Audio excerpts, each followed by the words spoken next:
La langue de Mao Tse-tung dans des salles de classe pakistanaises. Depuis le 11 septembre, il est très difficile pour les habitants d'obtenir un visa pour l'Europe ou les États-Unis. Parler anglais, ça ne suffit plus pour sortir du pays, alors ces étudiants ont changé de rêve. Leur futur désormais, ils le voient en Chine.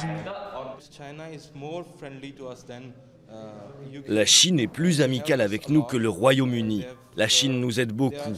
Ils nous ont toujours soutenus. Quand nous avions besoin d'eux, ils nous accueillent. Je préférerais aller en Chine plutôt qu'en Angleterre. Étudier dans l'empire du milieu, une façon pour la classe moyenne pakistanaise de s'adapter à la nouvelle donne géopolitique, sans compter que les relations entre les deux pays sont de plus en plus fructueuses. En 2012, pour la première fois, leurs échanges commerciaux ont dépassé les 9 milliards d'euros. La Chine et le Pakistan sont de bons voisins, de vrais amis, de vrais frères, de bons partenaires. Vous savez, la Chine a établi des relations avec le Pakistan il y a 60 ans et depuis, nous nous soutenons. Et cette amitié passe par l'apprentissage du mandarin dès le plus jeune âge.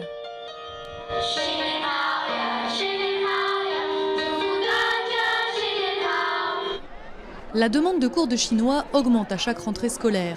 Cet établissement de la capitale a mis en place un projet pilote il y a un an, avec cours de langue et voyages scolaires en Chine.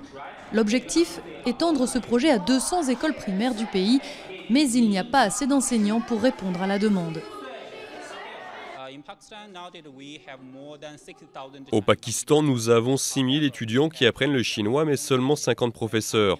Nous manquons de professeurs. On dit que le Pakistan est difficile, non pas difficile, dangereux, donc il n'y a pas grand monde qui veut venir enseigner ici. Il va pourtant falloir s'adapter à la tendance, car la jeunesse pakistanaise est de plus en plus attirée par son puissant voisin.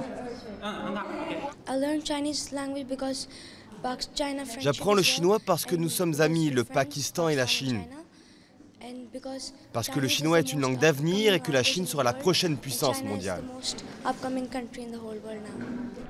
En 2012, 8000 jeunes Pakistanais sont partis étudier en Chine, alors qu'ils n'étaient qu'une poignée, il y a à peine 10 ans.